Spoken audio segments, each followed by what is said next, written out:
Good afternoon. My name is Donna Feazell, and I'm your host of Donna's Edge television talk show where truth matters. Thank you so much for watching every day, Monday through Friday.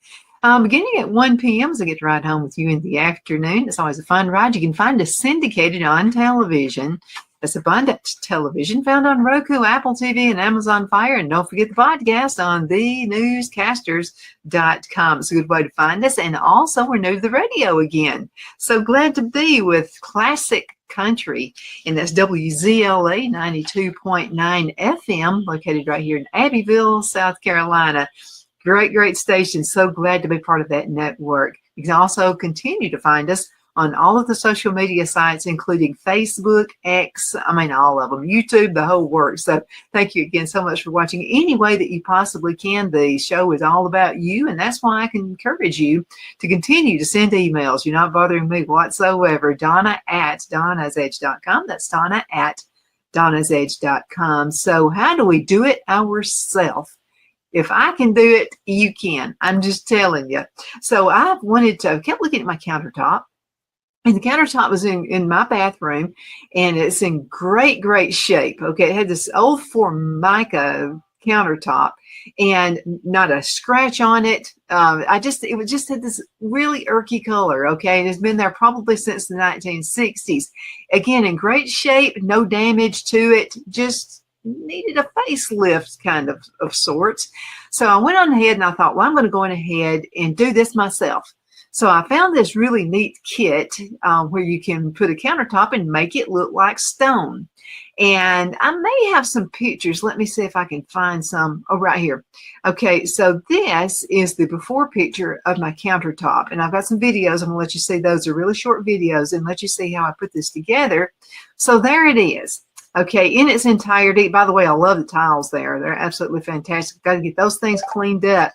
But this is what the countertop looked like. Now, there were a few little scratches on it. The people who owned the house since the 60s, since it was built, took good care of it. Again, it just needed a facelift. So there it is. You go from the before, and so this is the after. So people who are looking at it say, that really looks like marble. So if I can do it, I definitely know that you can do it. So what I want to do is show you a couple of, there's 5 short videos, and then we're going to talk about other things you can do and what not to do as a do-it-yourselfer in the kitchen, okay? So I'm a firm believer you can save money, you can do it yourself. I think we probably saved a good couple $1,000s by my buying this less than $100 kit to do that with. So here we go. Okay, so this is the next project. What I'm working on right now is my bathroom sink. As you can see, it has some kind of Formica something on it. And what we had really planned on doing was just taking the countertops up and then, just replacing it with marble or something. I didn't know what I was going to do. But I started looking at this countertop. Really, the only thing I can find wrong with it, there are some stains on here. And, it looks like the folks who lived here liked coffee kind of like I do. So it's in great shape. I don't see any cracks, and it's made really well. Now, this house was built in the 1960s, back when they built houses, and they were proud of what they built. So I'm thinking I'm just going to wait a couple of years, going ahead and do a quick fix, and I think this is the solution. So I found this. It's Rust-Oleum Home, and it's a marble countertop kit. Now, I did some kitchen cabinets with something kind of like that, and put this acrylic topping on it, and I'm just going to tell you, it worked great. It worked great. Now, the key to doing something like this, and the reason I think mine lasted and still lasts this long, is because I cleaned it really well. Now, there'll be something, even the cleanest of houses, there's going to be something on it. You just want to make sure that everything is off. I even found a little flick of paint back here, and I went on ahead and scraped that off. Now, I've used this old scraper, and the reason I'm using this old one is it is going to scrape. Even with the dull blade, this is going to scrape anything off of this counter. I don't want anything on it. I'm talking no old dust, no old hairspray, no old anything. I want all of that stuff off. So when I get finished with that, I'll let you see what it looks like And then also right around the sink, right here, I'll put some of the tape on there, painter's tape. And again, let me get this thing cleaned real good, and then I'll put the painter's tape and we'll be right back. So I cleaned and I re-cleaned. I wanted to make sure this thing was spotless. Again, see, I use hairspray, and other things. If you're using, say, air fresheners and stuff like that, and I use the sprays because I use, you know, like real plant sprays, because I believe I have to be totally natural about everything I do. So I did give it a good scrubbing. Now the kit also came with a cleaner, okay, and so you just put that on the countertop and then you cleaned it off. But I did my initial with the scraper just to make sure I had any old paint. There was one little thing of paint on it, so I did go ahead and take care of that. So let's go ahead and look at the next video. Okay, so I have tape rounded just to make sure it doesn't get on the wall. I love the tile, by the way. I'm so glad to use this color back in the day. And also, you know, you got a rounded area such as the sink, like that. Well, I found a real easy way to do that because, and I'll just give you an example with the tape, okay? So, you know, you tear off a piece, it's square, but yet you have a rounded area, you know, like right up in here, right up in this area, right there, see? But I want it to be completely clean around this area when I tear it off, and I mean, absolutely no showing of this sink right here. Okay, I found a way to do it. So going ahead and just put strips, and this is what I did. So you'll just put just strips. Now it's going to take a bunch of them. It's a long process, but believe me, it's worth it. So you just put those strips around and then just connect the strips. Then what you'll do is find a really sharp paring knife. This is the one I use for apples, so this is a real good one. And then what you'll do is get that knife, and you'll just use it, and you'll go around that edge. Okay? Just like that. Then all I've got to do is go right here and lift this part, and you'll see how that tears. So notice you have to work with it. Okay, there we go. And then it just tears and makes a good, clean edge. See how that does? But they use painter's tape when you do this because it's a lot easier when you use painter's tape. So anyway, this gives me a real good clean edge. I'll go ahead and put the primer on, and then I'll be back with you in just a few minutes. The primer is the key to it. That's going to hold everything together. But now I've seen people do this before, okay, where they didn't completely clean. That's step number one. And they didn't completely clean. They put the primer on. After a while, it starts fleeking up and it starts looking really ugly. So again, key, you got to clean, then you got to do prime. Okay, so this is the next one. Okay, guys, so this is the Rust-Oleum product. It's a countertop coating. And it comes with a base coat. We're going to about to put that on. The first thing you want to do, though, is clean it like crazy. And that's what I did. This is one of my favorite cleaners. It's awesome. You get it at the Dollar Tree. It's really inexpensive. So I did that first. Then I did a second cleaning. And that's with this product that comes with the Rust-Oleum. It's a heavy-duty cleaner. And I'm just telling you, this stuff works. Okay, make sure you're using gloves, by the way, when you're doing all this cleaning, okay? And so it is squeaky clean, and there's a few little marks on that you can see on the countertop where they spilled coffee or something on that in the past, and nothing wrong with that. I have to have my coffee every day too. Okay, so what we're going to do now, everything is dry, and it's squeaky clean. I mean, you can just hear the squeaks on that. And so now I'm going to go ahead and use this. It's the countertop coating. It's a white tint. It's a base coat. And it needs to set for at least 4 hours, but I'm going to do it now and let this stuff set all night. Okay? So give me time to do that, and I'll be with you bright and early in the morning. We'll go ahead and see what we can do to get this thing all fixed up. Oh, by the way, that's the gray tinting. So you paint first, use the gray veining next, and then we'll finish up with top coat. See you later. That's all there is to it. Now, if you have a dark countertop, let's say it was blue or black or whatever, you may have to put 2 or even 3 layers of the the bottom coating on it. So I just wanted to mention that to you as well. Let's go ahead and look at another. I told you they're really quick videos, so let's go ahead and look at another one.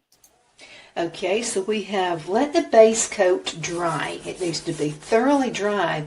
And the instructions say a couple, 3 hours, but I let it dry overnight. So I've already started the veining process. And I'm going to show you how easy this is. Just let the creative you come out. Okay, what I've done, this is the veining paint. The easy way to do it, to me, is put just a little bit in a lid. I want to show you what I'm doing. I'm getting it's got to be a very thin artist paintbrush, okay? And you don't have to be an artist to do this. I mean, you just think of nature. And if you were a vein running through marble, what would you look like? So let's just go ahead and just use one for example.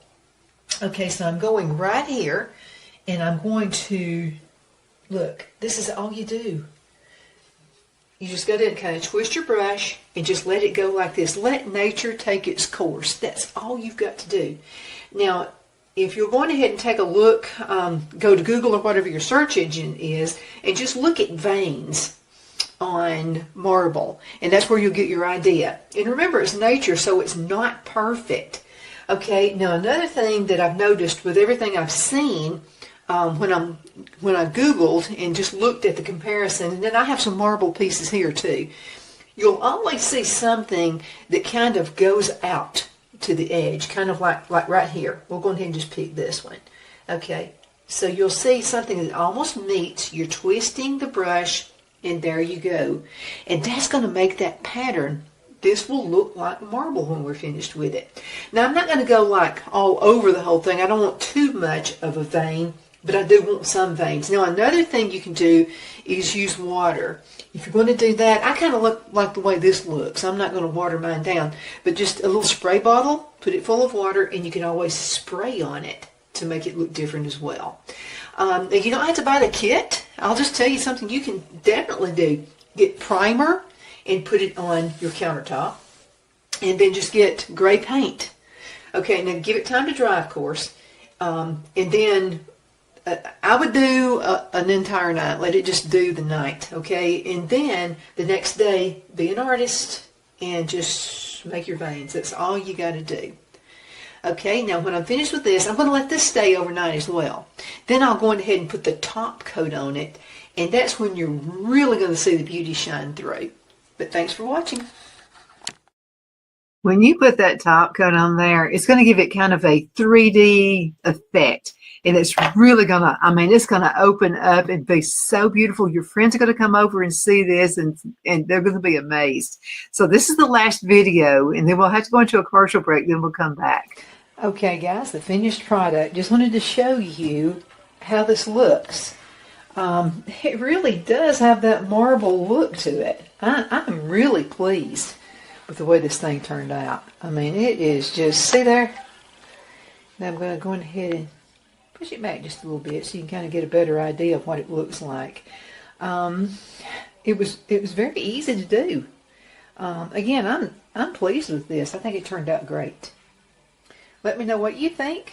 Send a message if you'd like. Donna at donnasedge.com. Donna at donnasedge.com. Let me know what you think. It turned out great. So the next project is going to be Phil's bathroom and Mother's bathroom. So I'm going ahead and do theirs. And then I'm going to work on the kitchen. Now the kitchen has a darker countertop because I'm pretty sure I'm going to have to use the bottom coat. I'll probably have to put 2 or 3 layers on that one. But I still have a lot of the stuff left over from the kit. The kit was somewhere around $60, something like that. So the cost basically was my time in the kit. And I really didn't put that much time into it. So I just did my thing and let it rest. That's all I did. Let's go into a commercial break. We're going to return in just a few minutes. Queen City Used Car Sales has been serving drivers in the Northeast Alabama area for years with a quality selection of late model used cars, SUVs, and pickup trucks. On top of our extensive selection and competitive prices, we offer professional auto financing services for used car buyers of all credit levels. Whether you've just begun your search or you're ready to secure your next vehicle, at Twin City Used Car Sales, you will drive away with the vehicle of your dreams. The sales and finance staff at Twin City Used Car Sales looks forward to serving you, and you can apply for financing online before your visit to our used dealership in Gadsden, Alabama. Check us out on the web at twincityusedcars.com or go by our location at 901 First Avenue, Gadsden, Alabama. We sincerely look forward to serving you.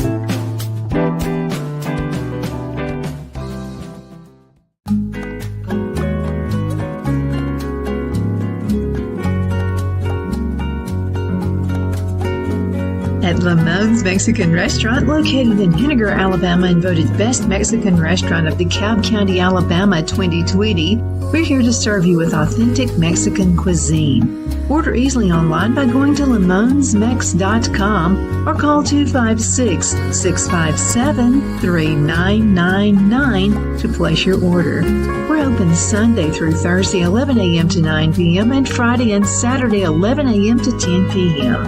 Whether you're celebrating a cozy date night for two or a celebration for a crowd, at Lamone's you'll love our atmosphere and friendly servers. Thank you for dining with Lamone's Mexican Restaurant.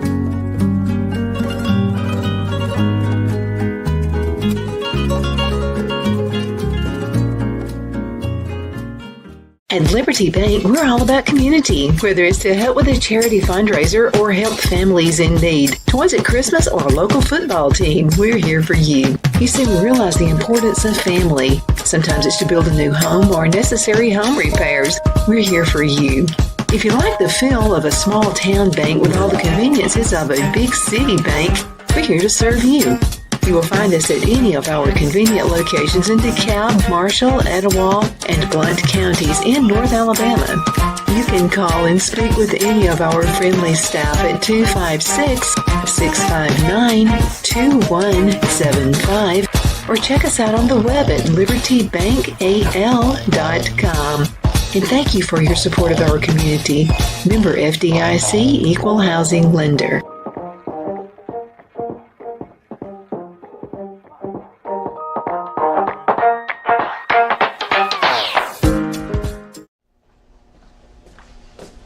Are you ready? We all wonder what tomorrow will bring, but the future lays itself at the feet of the prepared and surrenders to the will of the persistent. It's not easy, but today shapes you so you can shape tomorrow. With Northeast Alabama Community College, when the future asks if you're ready, you can answer yes. Begin your future at Northeast Alabama Community College. Okay, we're back. My name is Donna, and I'm your host of Donna's Edge Television Talk Show, where truth matters. Thank you again so much for watching every day, beginning at 1 p.m. You're going to be able to find us Saturdays at WZLA Radio, that's located right here in our wonderful town of Abbeville, South Carolina. It's 92.9, and it is classic country. If you like the old country stuff, I'm in it. So there you go. That'll be 9 o'clock on Fridays. Otherwise, you can find us on television, syndicated on Abundance Television, found on Roku, Apple TV, and Amazon Fire. And don't forget the podcast on thenewscasters.com. We're there all the time and all the social media sites as well. We're talking about how to do it yourself. And you can do it. If I can, I know you can. And you saw the before picture again of the countertop, and then there's the after pic of what it looks like. I'm very pleased. And I just think it turned out really good. And there's something there's a simple, it's accomplishment, something that you do. You set a goal and you decide to get it done, and it can make your life a better world. Now, we found this house, got a great buy on it. And the bones of this house are awesome. So it was special built. Someone had it built in the 1960s. And so basically what we've done in this house is just it's cosmetic stuff. So we've done a lot of painting, and I love to paint. As a matter of fact, we have a sunroom. I'm going to let you go through step-by-step process of that with me too.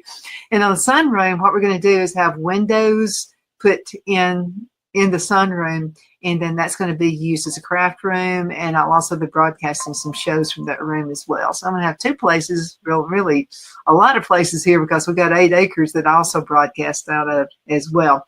Now let's talk a little bit about doing it yourself. It can be overwhelming, because especially if it's going to be a huge job. I promise you, every job you have is not going to be near as dreadful and as horrible as you think it's going to be. But planning is the first step. Now, make sure you got plenty of time to do this, okay? Because I knew the countertop from doing it before. I knew that it was going to be a step-by-step process. It's not something I can go in ahead and put the primer, then paint. I've got to let each step dry before I can have the other step. Now, I found this on doityourself.com. I love this website. It's just full of all kinds of free things that you can pick up on.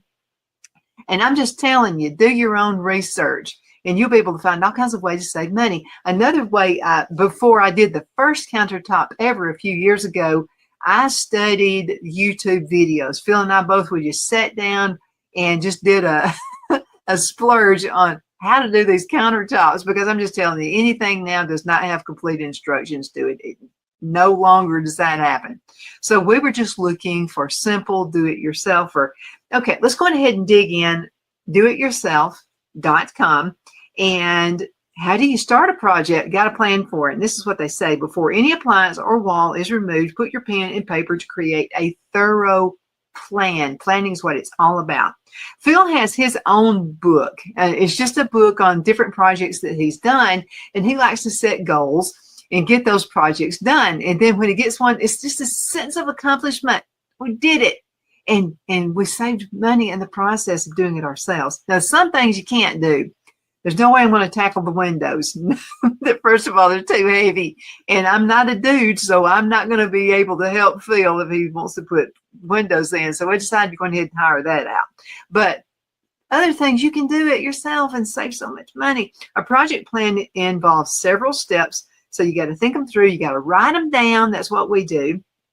And you can use a software computer program if you want to do that, just to help yourself stay organized. So what we did before we moved here, we come in here and we just stayed the weekend. And so we just wrote down a list of all the different things we wanted to do. And now this is gardening time too. Okay, so that took away some of the remodeling time that we had here. No, we didn't completely stop remodeling, because like on rainy days and stuff like that, when I couldn't be outside in the garden, we just did a few things inside the house. Now it's a big house. Now when and again, we got a great deal on it. By adding the sunroom in and putting windows around it and making a actual room out of it, the house now is over 3,000 square feet. So it's big enough. Mother can have her space, she can have what she wants to do, all those things. And then Phil and I have our space as well. The entire downstairs is the studio. And then we have the living room, and the kitchen is upstairs. And then we also have a formal room that you come into. Now, the dining room and the den are the same room. It's just one big, huge, I like big open spaces, so we didn't have to tear down walls. None of that. Like I said, this was built the way I would have built a house. Now we have the third floor is a split level, tri-level house. The third floor is all the bedrooms are up there. And bathrooms, that kind of thing, are down there as well. But I wanted to redo, again, my countertops, because when people come in for interviews, they come here to the studio. First thing they'll look for is something to drink and go to the bathroom, right? So I wanted to make sure that my bathroom was like spot on. All right, so we talked about planning. If you have to get a general contractor out to help you do things like the windows, we're not going to do the windows in the sunroom. And so you got to plan for that too, okay? And the cost of things have went dramatically up, so that's just the way it is. Now, you want to start with a list that can be like your flooring, counters like we did, the appliances, the sink, the faucet, windows, exhaust fan, paint, lighting, and all other essential components of your remodel. So price them out as accurately as you possibly can and put those in your budget. Now also factor in permits if you have to get that done. I'm out of the city limits, didn't have to worry about that. But permits and inspections. Now the planning stage is the most important part because it really brings reality into focus. If you walk into the project with nothing but a dream, you're almost certainly going to blow up your budget. I'm just telling you. And you're also going to create some huge headaches. All right, the project should also include timelines. We've done that. Figure out goals to have each aspect of the project done. Now, life's going to happen, okay? I had to get the garden, had to get a bunch of tomatoes gathered in, and the beans and all those things from the garden. I also raise herbs, so I wanted to dry some herbs. Some of that time had to be factored in. So I didn't get it done as quick as I wanted the countertop done, but I did get her done. Okay. Now this lays out the expectations. If you have a contractor coming in and other workers, plus you can get your supplies and you can get your appliances delivered during the proper timelines. Because next project is going to be working on Phil's workshop. Now we've already got the heating and cooling in there for him. Now with my sunroom, had to, because it had nothing, it was just a sunroom. I think it used to be a carport at one time.